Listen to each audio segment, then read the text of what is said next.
and welcome to the Pick and Roll podcast. All right, and today we got a good one for you guys.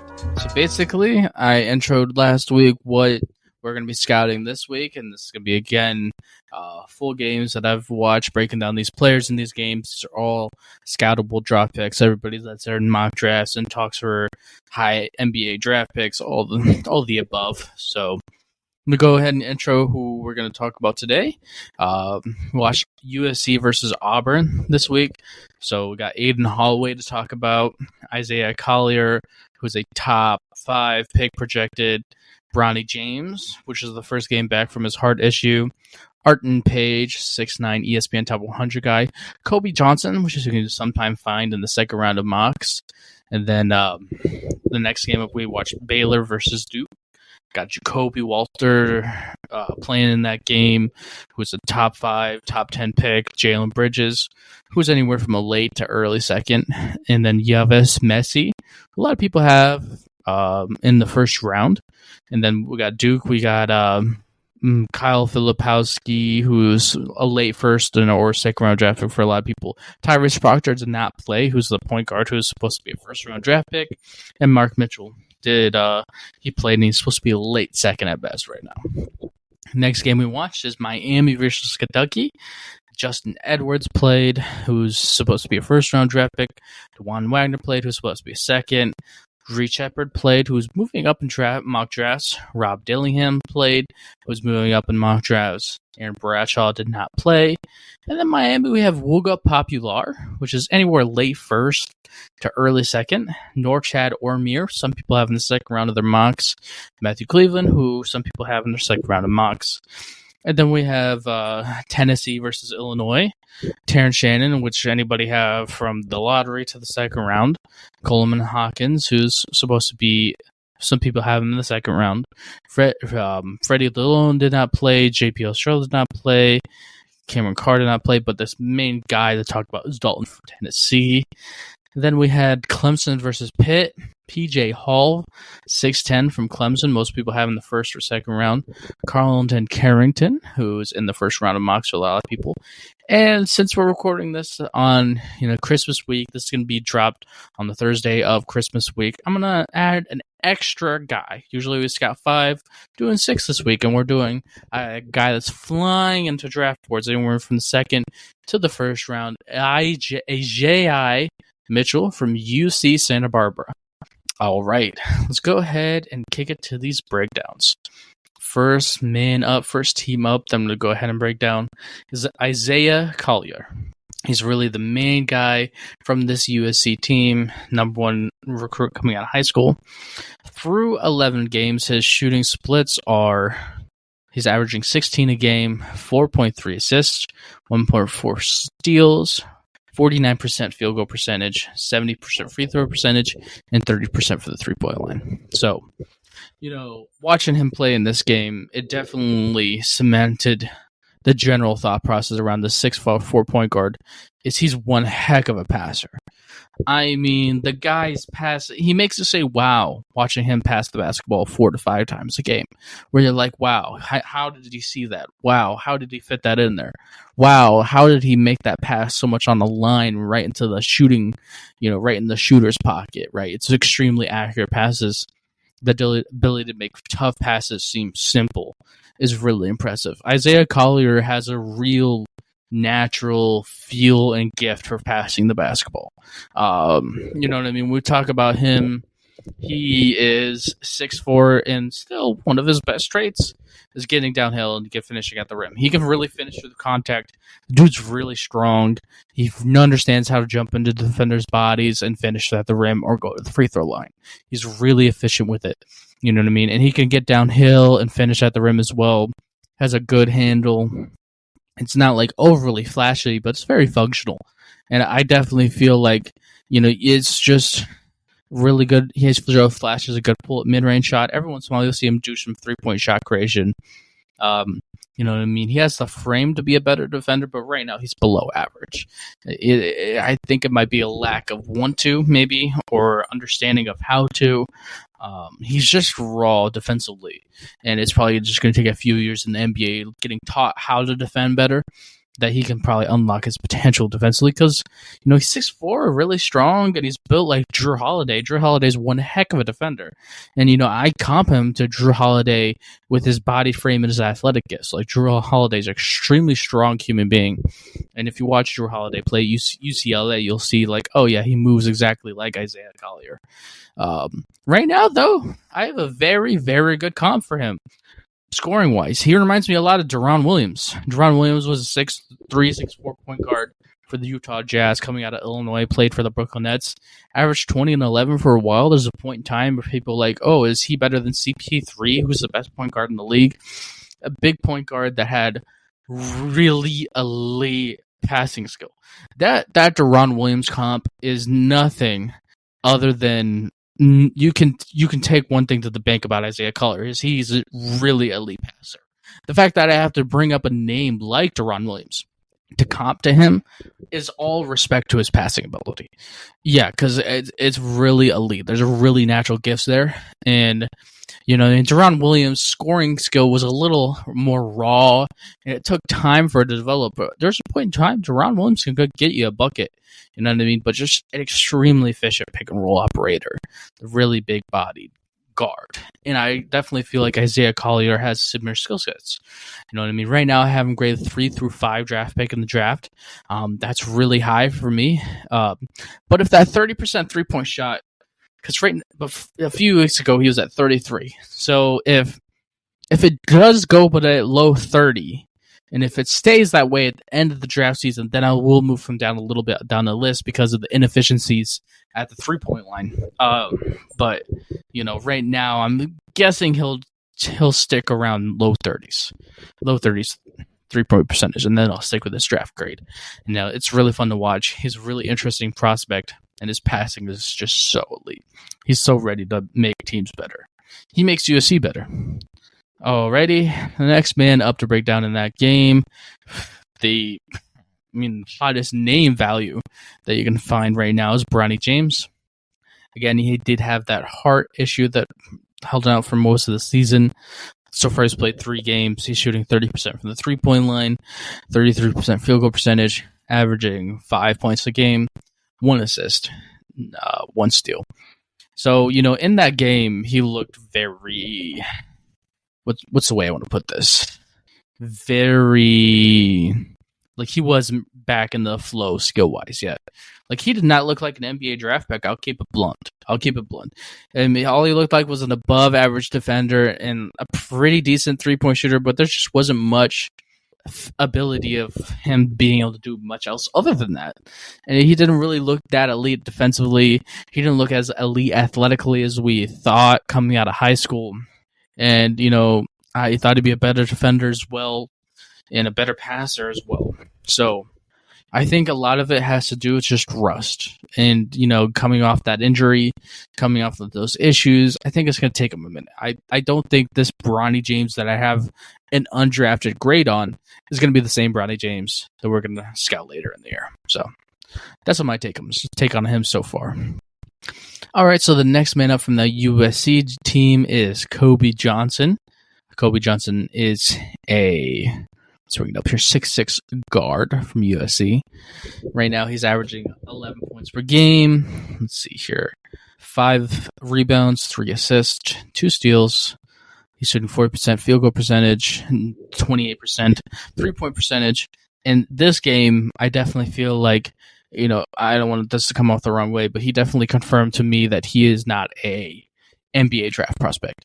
He doesn't really show anything. He's not like a world-class athlete where he can overcome these lack of good shooting splits or world-class shot creator. Sure, is he okay at getting to the rim? Yeah. Does he have some raw flashes of shot creation here and there? Yeah. I mean, I expected him to be a better defender with the 6'6" length. He's a solid college basketball player, but you know what I mean? I have an undrafted draft grade on him, and I don't see that really changing. And the 28% 3-point shot is not helping him at all. So, I'm not seeing it right now from Kobe Johnson. And go ahead and go to the last man. Breakdown is Arden Page. Played 11 games this year, 3.6 points, 2.3 rebounds, 0.5 assists, 45% field goal percentage, 33% three-point percentage, 6'9". This guy is still extremely fluid and extremely athletic. The more I think about him, the more I think that he's probably not as a high upside draft pick than I thought earlier in the year, because the more you think about 6'9" at center position, it just sounds unwarranted. And even though he's shooting really well from the 3-point line, he's only taken like 5 to 8 shots from the 3-point line this year. So that 33% 3-point percentage needs to be taken with a grain of salt. So right now I have him graded as an undrafted center. But, he has some long-term upside for USC. And, if that 3-point shot ever develops, he'll be an NBA draft pick. Because, man, that dude's hard. That dude's so fluid, athletic, gifted. And, that's my take on them. Alrighty. All right, so next part of that game is the Aden Holloway, who played against USC. If you guys listened to one of our first 3 podcasts, we were losing our mind about Aden Holloway, and he's still, the eye test is still amazing. He's a very good passer. He is an extremely elite, deep 3-point shot creator for himself, and shows flashes of getting to the rim. But he's going to move from being a top 5 pick to undrafted because his shooting splits are terrible. He's shooting 39% for the 3-point line through 11 games and 36% from the field goal percentage, and 77% from the free throw line. So this guy is shooting well from the 3-point line for the extremely tough shots he's making. 39% is insane for the Dame Lillard type shots that he takes. But right now it's just too inefficient. The only saving grace is Keontae George had really terrible field goal percentage last year and had really tough shot creation, and he got drafted in the lot and number 18th pick in the draft. And I would definitely say Aden Holloway's shot creation is tougher than him. But it's gonna have to continue to be shown that he can do that. But when it talks about Aden Holloway, he has top 5 pick tape, eye test.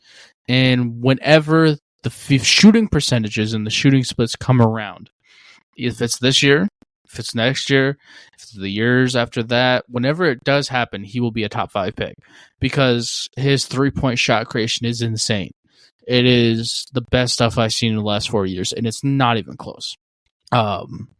This guy has the eye test of a superstar on an NBA basketball team. But, he's got to figure it out shooting splits wise. And it was 34% a few games ago, field goal percentage, so that's the real thing. The field goal percentage is really important because he's got to be able to prove they can consistently finish at the rim and the two inside the arc better. And those are the weaknesses of his game right now. So those are the things that he has to get better at. Shooting splits got to get better before we can start talking about him as a draft pick. But if they ever do get together, even if it's this year, it'll be the same thing because this guy's eye test is insane. I mean, his passing ability is great. It's Trae Youngish, honestly.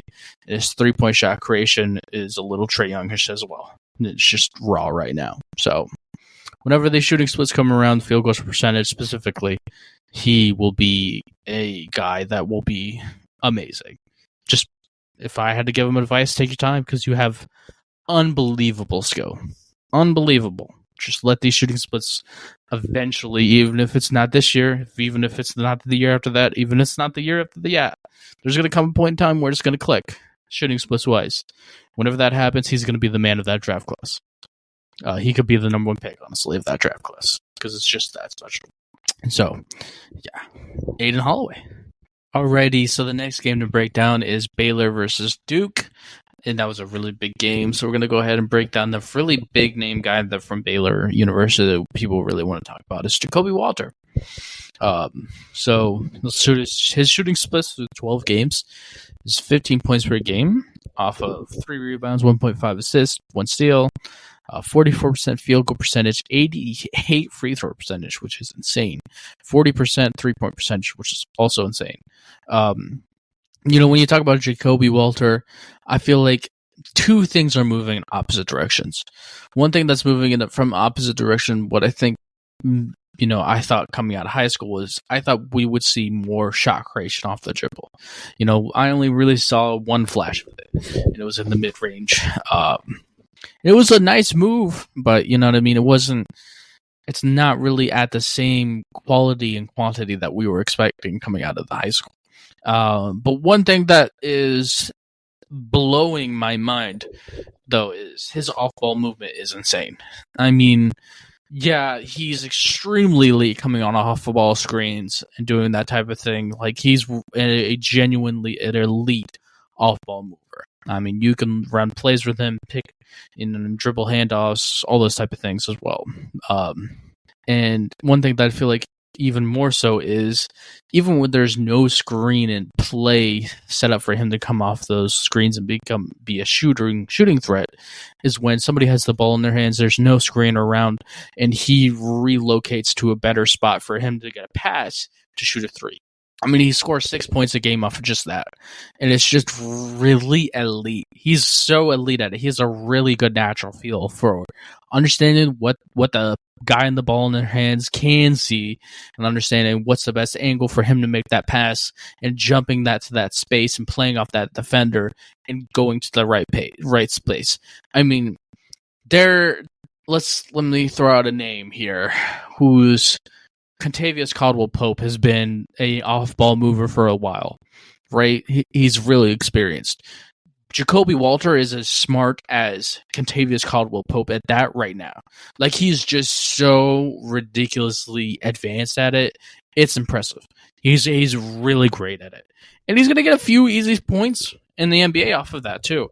And it's the shooting splits off of his abilities, which is the 40% and the 88% is just unreal. Those are crazy high shooting splits. And you know what I mean? And he just seems like such a smooth basketball player.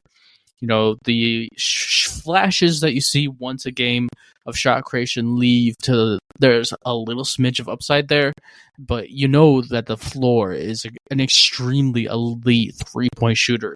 You know what I mean? He can definitely get to the rim and draw fouls, and he's I'd say a average to below average defender, because he's a thinner guy, but as he puts on more muscle, he'll definitely come around a little bit more. So in the 6'5" frame, it's a decently tall 2-guard. So right now that's where I have him. I have him 6 through 8 draft pick.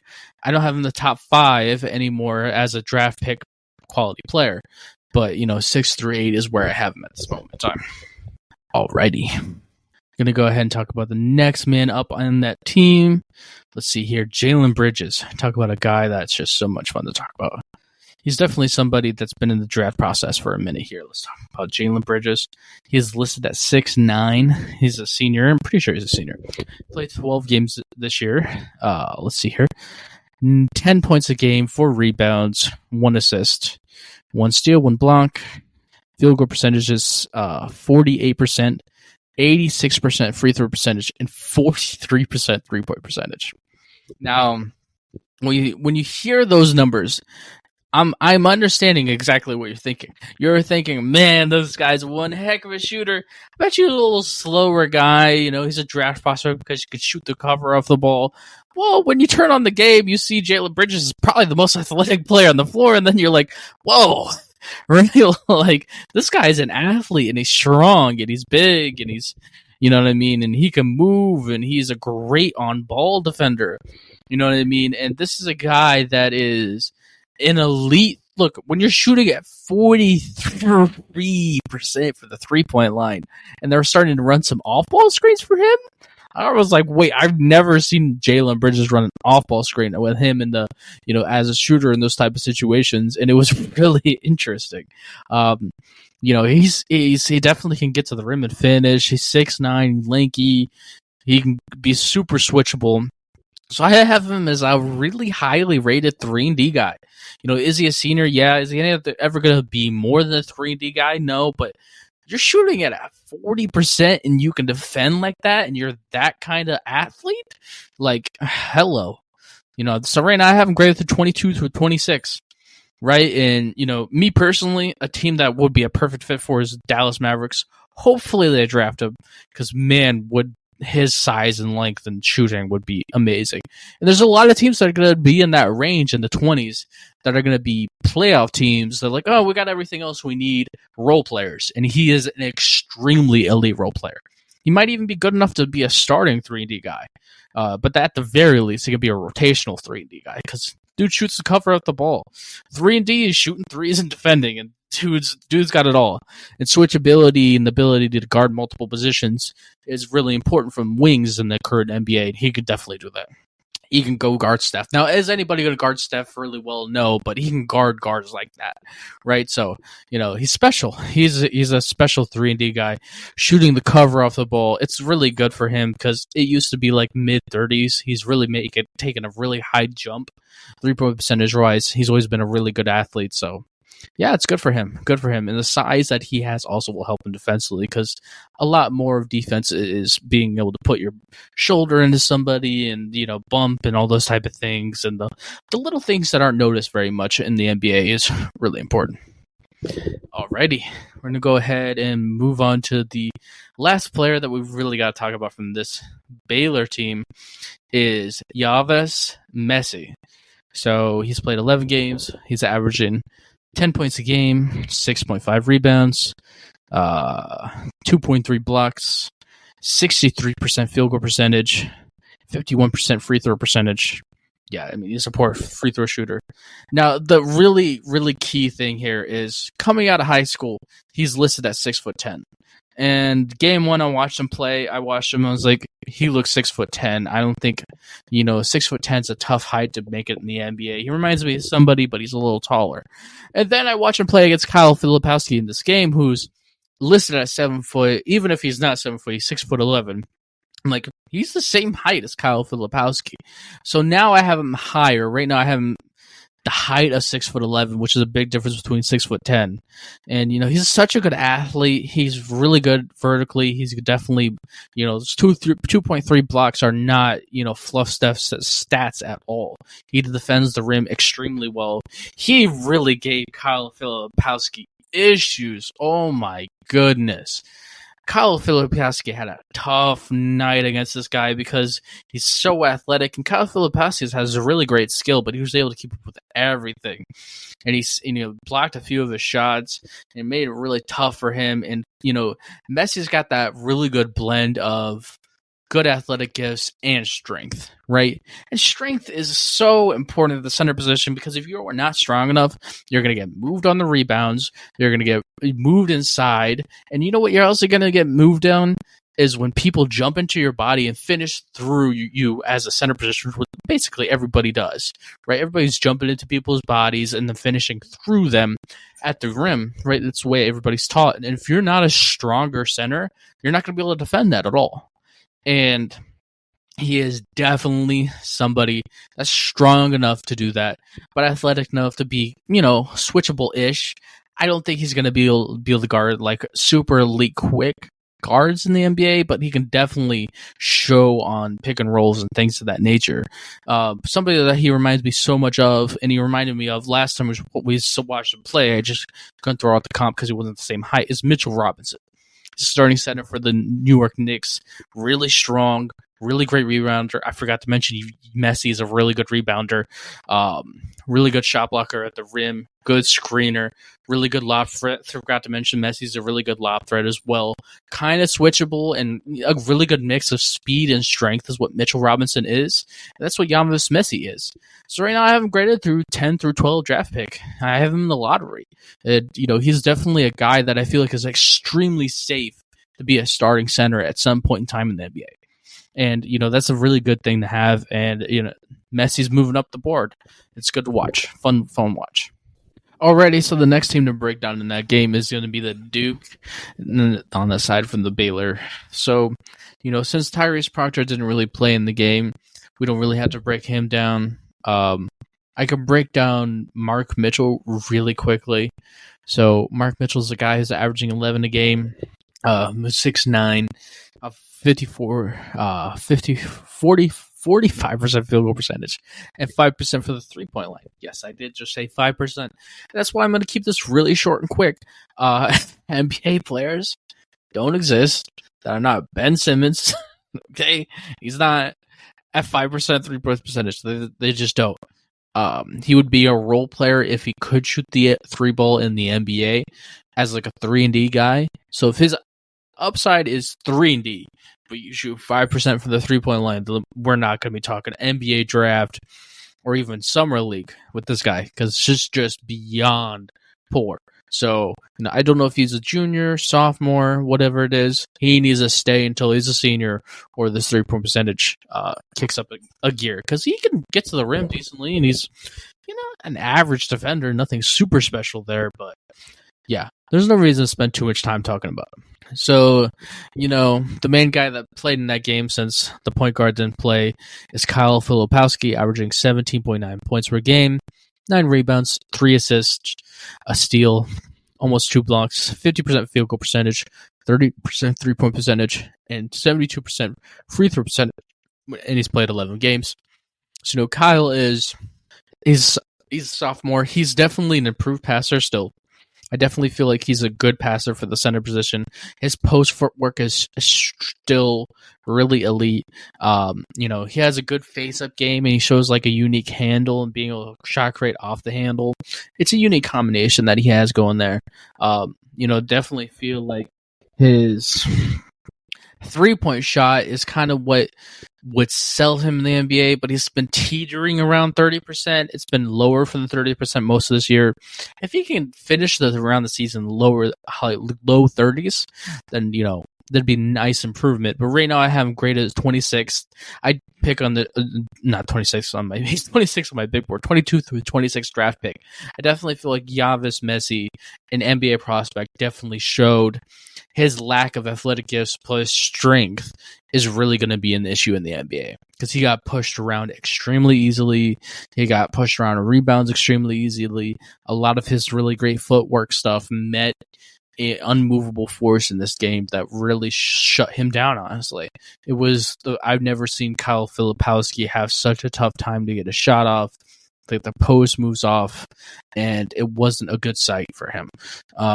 So right now I still have him 22 to 26. He could move down lower in the draft board the more I think about it, but he's an interesting, very unique 101 prospect. His shooting splits should definitely hopefully come around more with a 3-point shot. So yeah. All right, so the next game up on this list is going to be Miami versus Kentucky, and we're going to go ahead and break down Miami first. So the big guy that people want to talk about is Wooga Popular. He's 6'5". He's averaging 17.5 points per game, 5 rebounds, 2 assists, 1 steal, 53% field goal percentage, 87% free throw percentage, and 50% 3-point percentage. And no, he's not playing like 1 to 2 games. He's played 11 games this year. That 3-point percentage is insane. I really thought he was going to stay 50% the whole season. But, 40% 3-point shooter, I think we can all shoot. When you talk about Wooga, it's a really interesting game. He's a very good athlete. He is somebody that, even though has a really great 3-point shot percentage, his specialty is shot creating in the mid-range. He has a beautiful mid-range shot. It's extremely elite. And he shows some shot creation off the dribble that's NBA level, but it's all in the mid-range. You know what I mean? And, but he's also a very good on-ball defender, and he can definitely finish at the rim well because he's a good athlete. I have a very unique take on him because the floor is 3-and-D 2-guard because that 50% 3-point shot paired with a good defender can put him on an NBA team for like 8 years because he's elite at both of those two things, and he can stick around in the NBA for a minute. Now, the mid-range shot creation where things get interesting because he's so elite at it, and he shows NBA shot creation ability from the mid-range, and he shoots so efficiently from the 3-point line. There is upside that his mid-range shot creation could, in the future, move to the 3-point line. Right, because it's not like a 3-point shot is his weakness. It's not like he can't shoot it. It's not like it's not there. He shoots 50% from the 3-point line. It's there, right? And the shot creation, the skill, and the moves, and the understanding of how to break down the defender are all there, right? but he's not doing it at the 3-point line. And the mid-range shot is viewed as not as efficient of a shot, right? But when you pair the mental understanding of how to get a shot off, he understands the footwork. The footwork's already there. The angle, understanding how to expose angles and be fundamentally sound in the footwork, and like, that's all there. That's all there. He doesn't need to develop that. It's all there. It just needs to be done at the 3-point line. He just needs the reps to do it at the 3-point line. So I do think that a lot of people have him in the second round because the mid-range shot is not as, sexy, and it is not as big time as that 3-point shot creation is not as big in the NBA. And will he do that year one? No. But there can be an argument made that he can take his understanding of how to shot create to the 3-point line. Because again, it's not like he can't shoot a 3-point shot. He already can shoot it well. It's just that shot creation needs to move to the 3-point line for it to be more valuable. And I'm saying there's potential there for him to become that. So he has a unique blend of really explosive upside, but it's not really guaranteed because he's not really doing it at Miami. And a really good floor because the 3-and-D is his floor. And, you know what I mean? So I have him graded as anywhere from 18 through 20 pick. I definitely feel like there's a lot of upside there in a unique floor value. You know what I mean? And he's an intriguing player for sure.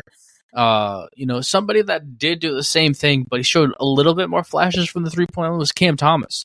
Cam Thomas was a world-class mid-range shot creator at LSU. Now, Wooga shoots a 3-point shot way better than Cam Thomas did. I think Cam Thomas is like 32% 3-point percentage. It was really low. But he had really great footwork, really great understanding, really good shot creation ability from the mid-range. It was extremely elite. And that man's Cam Thomas. Also, that's a victory lap that I can always take. I had Cam Thomas like 13 on my big board. He was drafted 26th or 27th in the draft, so I can always, have victory laps on that. But you know what I mean? It's a similar thing where there's some upside here based on the mid-range shot creation and the footwork that's there for Wooga. And you know what I mean? That's where I'm thinking that there's some upside here. There's upside with Wooga. And I'm higher on him a little, people, but I believe in skill being able to translate when there's a 3-point shot there. It'd be different if he was shooting 25% from the 3-point line, being like, well, he shoots so well from the mid-range, but there's no guarantees that, or the belief that it could be a 3-point shot creator one day. So yeah, I have him graded 18 to 20. Really unique prospect that's in this draft class. So yeah, 18 to 20. It was definitely pleasantly surprising. Alrighty, so the next guy to break down is Norchad Omier. He's their center. He's 6'7", 16.7 points per game, 9 rebounds, 59%. Field goal percentage, 31% 3-point percentage. I'm just going to be honest here. Even though he shoots 31% 3-point percentage, this is an undrafted prospect because he's not good enough to be super elite departing guarding forwards. He's one of those really strong guys that, can be a small ball center in college. But 6'7" is a no-go in the NBA. He would be a forward, but the 31% 3-point percentage is just not there good enough yet. So, he's a pretty solid college basketball player, but I don't view him as an NBA prospect at all. I have an undrafted grade on him.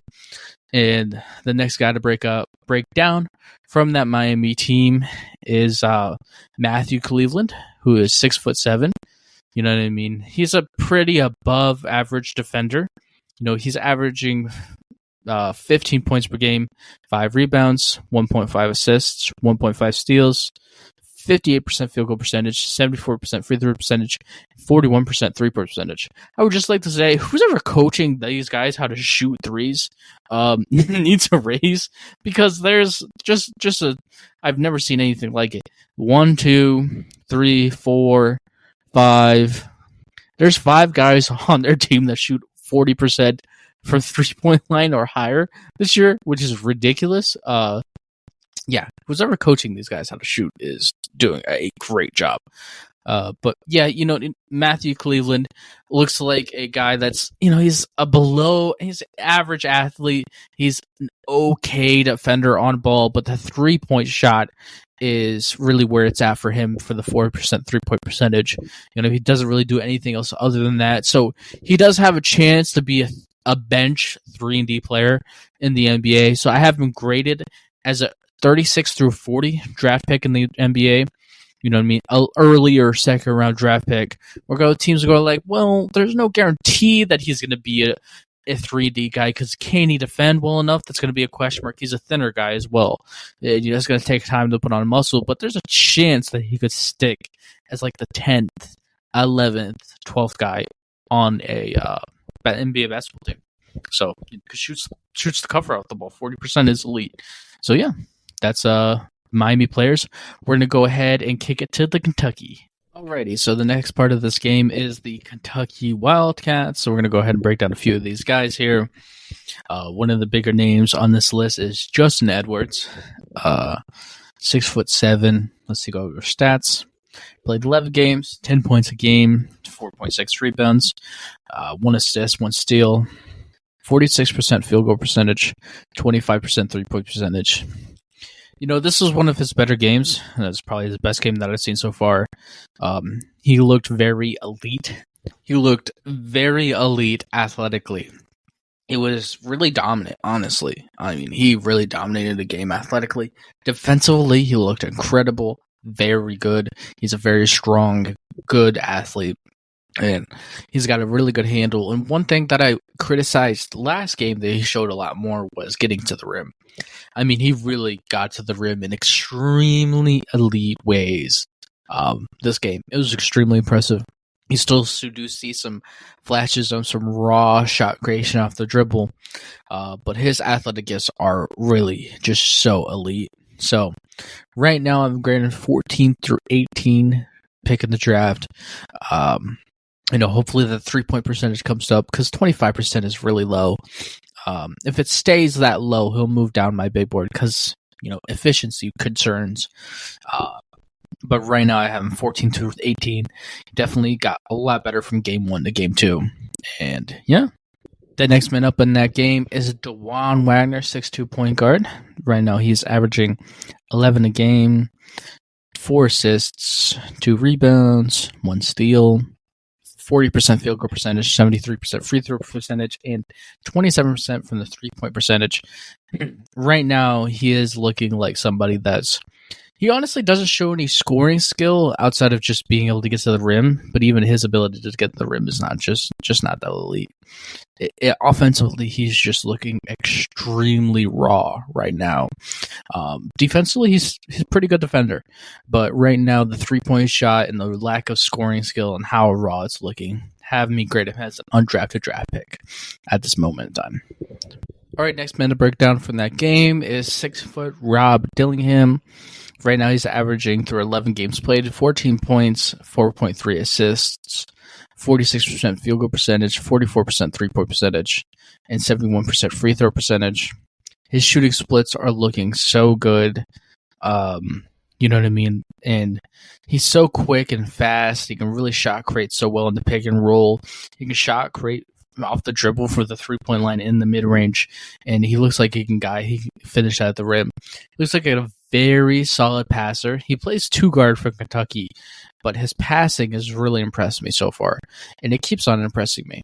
And the more he shows those passing skills, the more you can believe that he can be a point guard, which is really his ideal position because 6'2" guards do not exist. So he needs to keep on walking out there and improving. I am a point guard because he has all the skill to overcome 6' point guard, right? I mean, his quickness, his ability to shot create, he's got it all. And, he could improve finishing at the rim, but right now I have him graded through 12 through 14 pick. I've seen enough passing at this moment in time to really think that he could be a point guard. He keeps on proving it. He walks out there and shot creates and does amazing NBA level shot creation in every game. He's got some upside to it. I mean, Rob Dillingham, to me, right now is a lottery pick. 12 through 14. I'm high in him. And if he keeps on proving that passing, he's leading their team in assists. He's leading their team in assists. That's really impressive. That's really impressive. So, hey man, Rom Dillingham is the real deal right now. And it's really impressive and fun to watch. All right, so the last man to break down from this Kentucky Wildcat team that had really shot the cover off the ball in this game, had like 24, 27 points. He's 6'2", Reed Sheppard. He's still slow and slow. He's a below average athlete in the NBA. Extremely elite 3-point shooters. Let me go over these splits real quick. 12 points per game, 4.6 rebounds, 4.3 assists, 2.8 steals, 58% field goal percentage, 90% free throw percentage, and 57% 3-point percentage. He's played in 11 games. That 3-point percentage is insane. When we're talking about Reed Sheppard, he's shooting the cover off the ball right now. He's a very elite 3-point shooter, and he's a good passer. He's an okay finisher at the rim, nothing overly amazing there. He has an odd natural feel for stealing the basketball. He just understands passing lanes. He has a good feel for when people are what kind of move they're gonna try to get into. It's a unique feel. It's a unique skill. And right now, I still do think that his lack of athletic gifts really put a ceiling on how good he could be. But he definitely, right now, seems like to me that he can be a backup point guard in the league. Because he can shoot the cover off the ball, really efficient in the pick and roll, make your team better, has a good feel for getting some steals and getting some causing turnovers on the other end as well. So I definitely feel like right now he could be a backup point guard in the NBA and overcome his very, very, very slow attributes. So right now, having grade 36 through 40, a high second round draft pick. He's done really well for himself. I never would have thought that he'd be this good coming out of high school. Alrighty, the next game to break down is Tennessee versus Illinois. I'm going to go ahead and start with Tennessee. There's only one real guy that we got to talk about, we got to break down. That's Dalton Knecht, 6'6". He's averaging 15.7 points per game, 1.5 assists, 4.3 rebounds, 45% field goal percentage, 80% free throw percentage, and 38% 3-point percentage. This guy's one heck of an elite off-ball mover. We saw that last time we played. And I would also like to say that he was getting guarded by Terrence Shannon the whole game. So he got some really elite defense to play against. So I got to see a lot of good tape. He's still such an elite off-ball mover to try to get good 3-point looks. Elite standstill 3-point shooter. He gets to the rim better than you expect. He's an above-average passer for the 2-guard position. But something that he definitely does that unique this game is running the pick and roll as a ball handler. I was blown away at how good he is in the pick and roll as a ball handler. I mean, he could get to the rim. He could pull up for the mid-range shot. He could shoot the 3 ball right off the pick and roll if you don't go over the screen. Like, he put people in really tough situations. And he really does a really good job of faking with his eyes that he's going to shoot. He could really hesitate the center that way really well. And it was really nice to watch. It was a really big surprise. I did not see that coming at all. It's really an elite skill to have somebody that can do all the off-ball movement stuff and then run the pick and roll as a 2-guard, as a 6'6" guy. Wow. Okay, interesting. And he showed some shot creation off the handle, off no pick and roll involved, where he's getting some tough mid-range pull-up shots, which was really impressive. So, he reminds me so much of Max Strus in this frame and being how tall he is and the way his body is built. He reminds me of Desmond Bane's skill or Austin Reeves' skill. The more I think about it, the more I think Austin Reeves is the best comp I can have for him, because this Austin Reeves does something unique that most elite 3-point shooters can't do. Grady Dick can't do it. Guys that Jet Howard can't do it. The kid from Kansas that came drafted by the Cleveland Cavaliers can't do it. Duncan Robinson can't do it. Max Strus can't do it. Guys like JJ Redick couldn't do it, right? The uniqueness of being a pick and roll operator is just so rare. I haven't seen a guy of that off-ball prototype be a pick and roll runner, an operator, since I've been doing these drafts. It was really impressive to see how smooth he was in that pick and roll and how natural it was. And, just like Austin Reeves, he can give you a ridiculously efficient 16-18 in a game where he shoots the cover off the ball, shooting splits wise, and gives you really efficient scoring. And, just like Austin Reeves, I even though Austin Reeves wasn't as highly drafted as he should have been, I have him graded 8 through 10. I'm telling you, pick and roll operating two guards that can do all the off-ball stuff is just so rare. So rare. And that's why I feel like Austin Reeves can't make some sense. And Austin Reeves is just an efficient guy. So efficient at scoring his 15 to 16. And it's valuable. It's valuable. So yeah, that is Dalton Knecht. We're going to go ahead and kick it to Illinois. Really quickly, going to go over Coleman Hawkins. He's a guy that I had on it as an undrafted grade last time. He's still shooting under 30% from the three-point line. He's 6'10". He's extremely thin. He doesn't really do anything else other than shoot threes in college. So I still don't have him as a draft-worthy prospect, even though some people still do have him in the second rounds. And then the man of the hour, Terrence Shannon. Let me just say this. Wow. Terrence Shannon. I talked about last podcast, Terrence Shannon, somebody you're going to want to tune in to listen to me talk about. And wow. Let's go over these shooting splits real quick. Played 11 games so far this year. 21 points per game. 4 rebounds, 2.5 assists, 1 steal, 1 block. For 51% field goal percentage, 77% free throw percentage, and 40% 3-point percentage. Wow. Okay. Holy Terrence Shannon. Okay. Let's get onto this. Terrence Shannon. Because you're hearing these stat splits. He's also 6'6". I would like to state that. 6'6", 2 guard. You're thinking to yourself, okay, this guy's probably, just a normal average athlete, really skilled guy, probably some mid-range shot creator. What if I told you that Terrence Shannon was a very good athlete, and if I had to put his athletic gifts into perspective, I'd comp him to Jalen Brown? Okay, well, wow. Okay, let's get it going here. You know what I mean? Like, Terrence Shannon's life story is so fun and interesting, too, because 2 years ago, he was playing on Texas Tech. He was on one of my big boards back then, and it's like a second-round draft pick, because he was a 3-and-D guy. Didn't average more than 7 a game. And they told him, like, okay, you're only averaging 7 a game. You're a 3-and-D guy. We definitely don't think you're going to be anything more than a second-round draft pick, just because there's no shot creation there at all.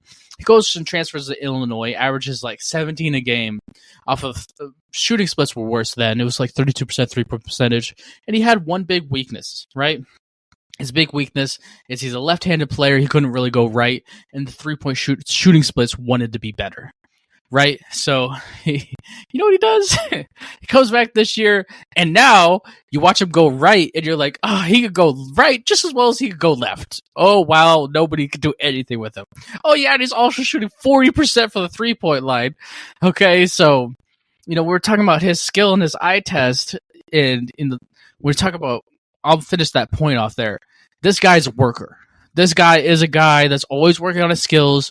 He seems like one of those guys that's 1% in his ability to work and get better and take criticism. Take criticism, work on it, and become better. And he's wowing.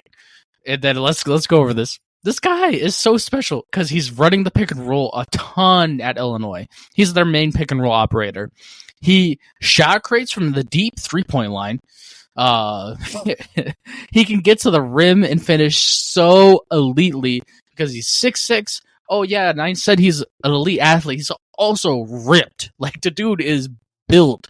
He is a strong human being. So he has a great mix of power and athletic gifts. He's a little stronger than Jalen Brown would be. And he's so elite out of the pick and roll. He has some mid-range shot creation, will hit a crossover and hit a tough mid-range shot. He is an extremely elite passer for the two-guard position. He's the best passer I've seen since Jalen Williams, who's playing for Oklahoma City Thunder right now. A really good passer at the two-guard position. He is an incredible pick-and-roll talent because he's so elite. He's elite everywhere. He's elite at getting to the rim. He's elite at shooting the three ball. He's elite at shooting the mid-range.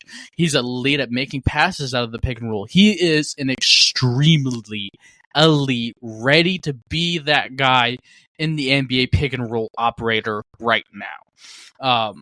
He's incredible. And he's also a very good defender. Like, he gave Dalton Knecht issues all game. He is so athletic. He's so strong. He's so smooth.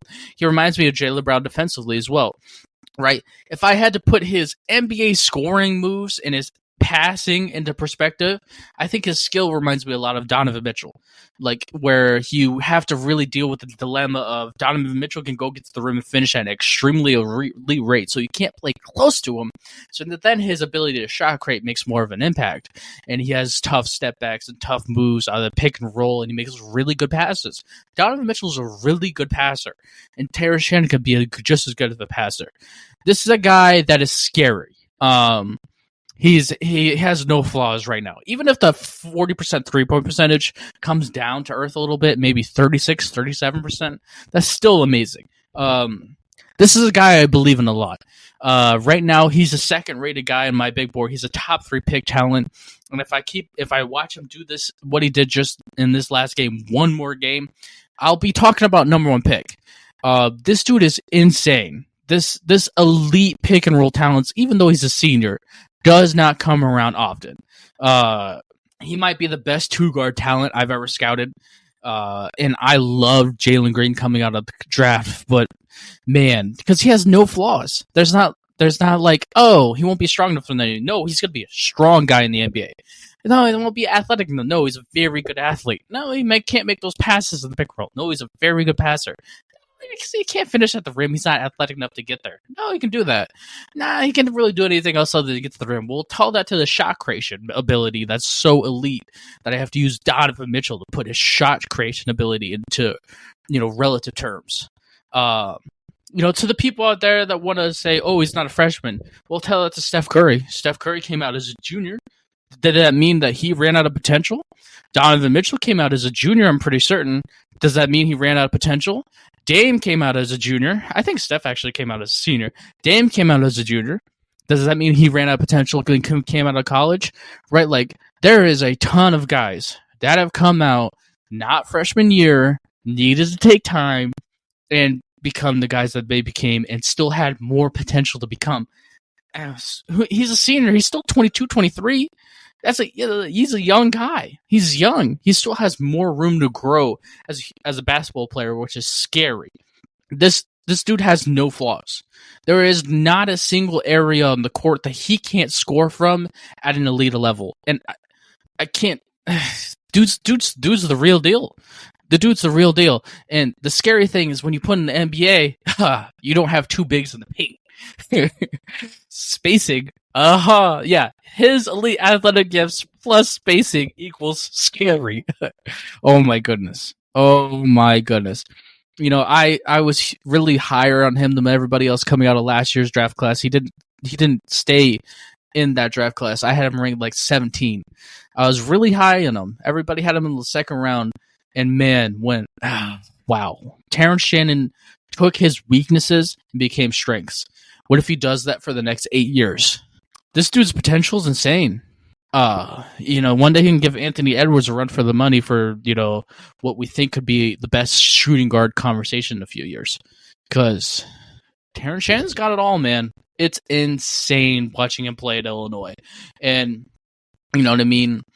And as a lot of people just have these barriers and want to put him in the boxes and things of that nature, but Terrence Shannon definitely seems like an elite worker.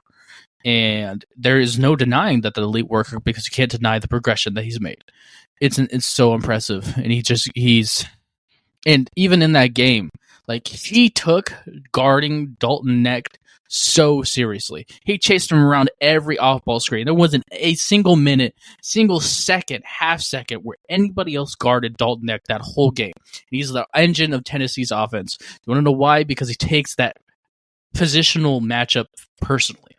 And he ran around those screens with such high effort. He really wanted to shut him down. He has the edge.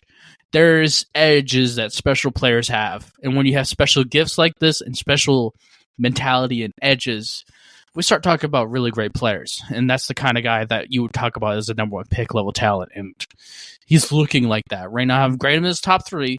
I watch one more game. I keep on seeing this. Him and Alex Sara are going to have a conversation about who's the number 1 pick. Because, wow, Terrence Shannon. He's number 2 on the big board.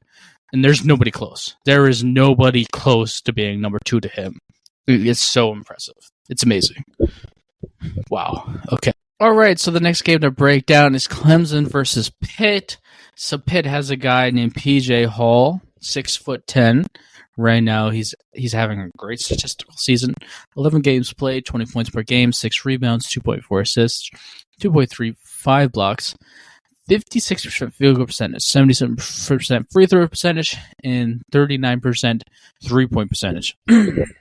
And so when I talk about PJ Hall, those stats are amazing. The 3-point shot looks real. He has incredible post skill, great touch in the post, great post moves. He's extremely elite in the post. The issue is he's not a center. And even though he can shoot the 3, I don't even think he can guard bench forwards in the NBA.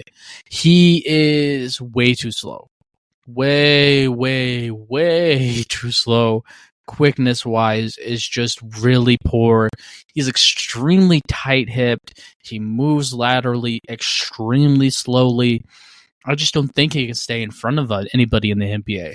I could see somebody taking him in the late second round, thinking maybe he can become Osman Dang one day. Not Osman Dang, George Niang one day. But he'd have to make a ton of growth at the lateral abilities.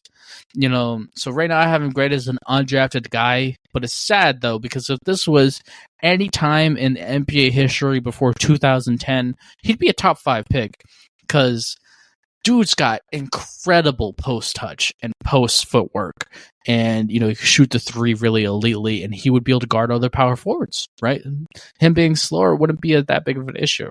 So, yeah, it's sad that we see guys like this a lot, where it's a little Kevin Lovish. He's just a little slower and more tight-hipped, but Kevin Lovish post skill-wise, sure. That's just not in the NBA anymore, that post game, even if you're ridiculously elite at it, unless you can play center, and he can't play center. So it just doesn't exist, sadly for him. But, incredible college basketball player. Wow. Yeah. Alrighty. Going to go ahead and break down the next guy, who is Carlton Carrington. This is the second time we've watched him play. We'll go over he's a 6'5" point guard.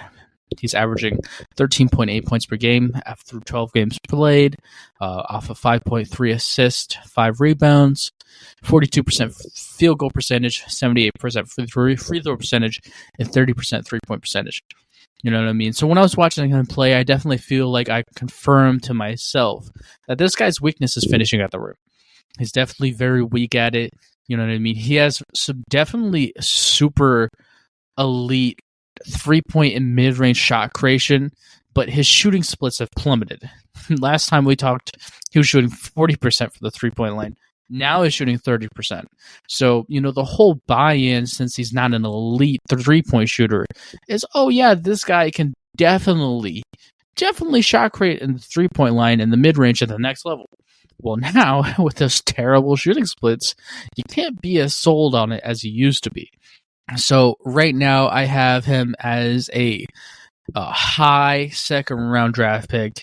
You know what I mean? The skills still intriguing, still 6'5", but the shooting splits plummeting when that was really the draftable trait for him. is a real issue for it when we're talking about NBA drafts. Hopefully those splits move up, but that's a real issue right now. So he's an early second round draft pick. 31 through 35 is my grade on Carlton Carrington. All right. So the Christmas special, the six game, we usually do 5, is UC Santa Barbara Ajay Mitchell, 6'5" point guard, who's moving up in the second round and third round. That's not 3 rounds in NBA draft. Second round or late first for a lot of people. 6'5". His shooting splits are incredible. 8 games played. 52% field goal percentage, 37% 47% 3-point percentage, 88% free throw percentage, which is insane, of 20 points per game, 4 rebounds, 4 assists. Those are really great shooting splits. He's definitely a slower guy, and he's in a general sense he's a below average athlete, and he makes really good decisions passing wise. He's an average passer. He definitely seems like he can hit good standstill 3-point shots. He has a really good feel for finishing around the rim, even though he's not a great layup guy. His 4 to 8 feet out shots that are extremely tough are NBA level tough shots in the close to the rim that kind of make up for his weakness at finishing at the rim, because he's not very athletically gifted, but he's still 6'5". There's some really rare flashes of mid-range shot creation in the pick and roll. Somebody that he reminds me a lot of last year is Brandon Przemzinski, a first-round draft pick from the Golden State Warriors, who's a late first-round draft pick, who was a slower 6'5" guy that had incredible shooting splits, but that had the potential to become a really solid backup guard in the NBA, point guard in the NBA, and that's the way I view Ajay Mitchell right now. I have him graded 26 through 30 in the NBA draft, but the shooting splits are what's really carrying him. If those shooting splits go down, that he won't be nearly the high quality prospect that he is right now. So yeah. All right. So yeah, that's everything. That's all for this week. So we're going to go ahead and give you guys an intro of what's going on next week. So on the 28th, the G League Ignite's going to play against somebody. So it's Ron Holland, Matas Bozales, Izana Manza, that whole crew. Definitely going to be much-watch TV. And, somebody that's been so hard to watch is Melvin Adhencia. I finally was able to watch a game of him, 6'7". You are not going to miss that breakdown. Wow, was I impressed. Wow, was I impressed. Wow. Melvin Adhencia surprised me so much in that game. You're going to definitely want to hear this breakdown. It's going to be so much fun to talk about. Next game up, we have Indiana versus UConn. They played earlier in the year. Kylo Ware is shooting really well from the 3-point line right now, 40%, 7-footer, so definitely want to watch it play. And even though Stephon Castle didn't play in that game for UConn, still get to watch Donovan Clingan play, who you guys have heard me break down comp to Roy Hibbert, have him as a late lottery pick right now. So those two guys, those two centers, it's going to be a really good game. I definitely watched it. It was really, really good. Really fun to watch. We got Duke versus Arkansas. Tyreek Proctor played in this game. Kyle Filipowski.